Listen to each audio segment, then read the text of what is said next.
नमस्कार, मैं अभिषेक राज, आप सभी को हम स्वागत करते हैं। मेरे साथ रवीश भाई हैं जो AITO के राष्ट्रीय उपाध्यक्ष नियुक्त किए गए हैं और साथ में हमारे AITO के राष्ट्रीय महासचिव गौरव जयराम जी बैठे हुए हैं।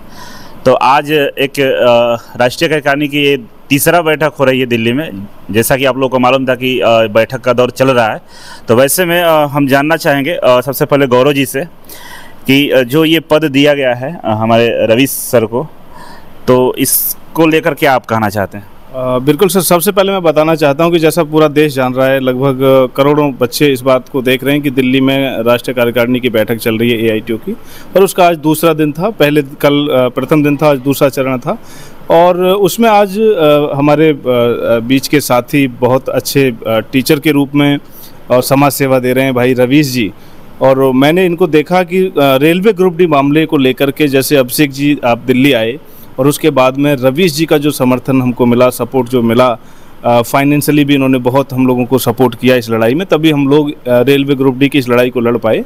और बहुत ही सकारात्मक विचार मैंने इनके देखे कि ITI के बच्चों के प्रति जो इनकी भाव है कि भाई ये उनके कल्याण के लिए लगातार जो है कोई ना कोई प्रयास करते रहते हैं। तो उसको देखते हुए हम आज राष्ट्रीय कार्यकारिणी की बैठक में सब लोगों ने सब सहमति से ये डिसाइड किया कि भाई रवीश जी अगर AITO के साथ में आकर के काम करते हैं, समाज सेवा का अपनी जो मुहिम है उसको आगे बढ़ाते हैं, तो निश्चित रूप से करोड़ों बच्चों का भला होने वाला है।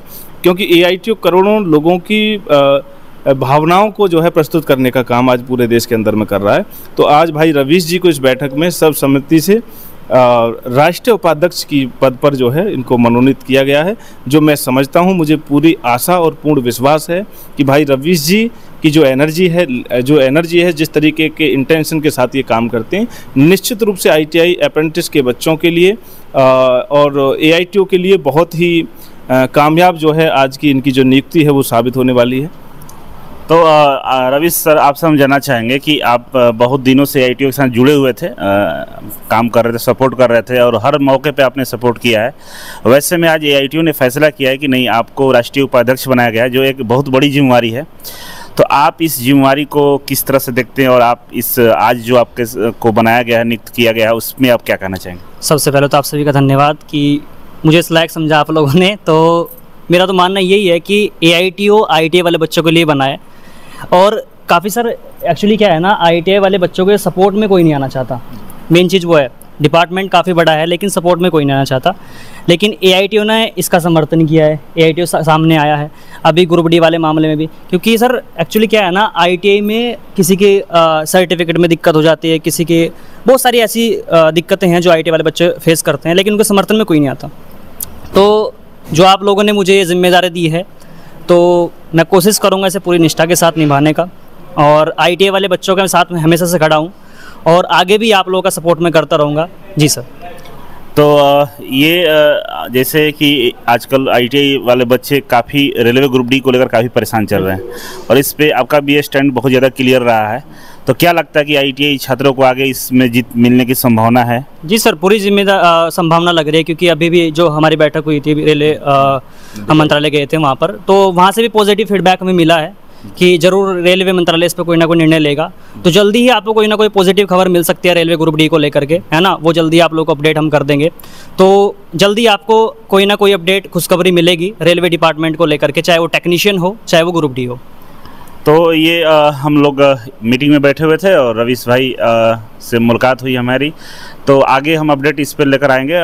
गौरव जी, और कुछ कहना चाहते हैं? जस्ट मैं एक बात और यहाँ पे जोड़ना चाहता हूँ। भाई रवीश जी के आने के बाद में मुझे ऐसा पूरी मुझे आशा है कि जैसा अभी रवीश जी जिक्र कर रहे थे कि बहुत सारे बच्चों को सर्टिफिकेट को लेकर के प्रॉब्लम है, बहुत सारे रिजल्ट रुक जाता है, कुछ सिलेबस को लेकर के बड़ी प्रॉब्लम है, टॉपिकों को लेकर के बहुत सारी प्रॉब्लम्स है।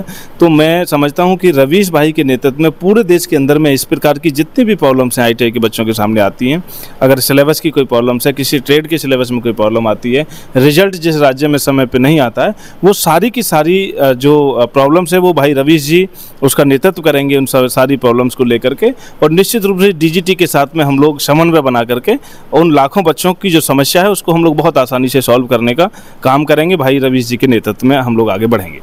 तो बने रहिए मेरे साथ इस चैनल पे और आगे अपडेट आपको मिलता रहेगा। Thank you so much.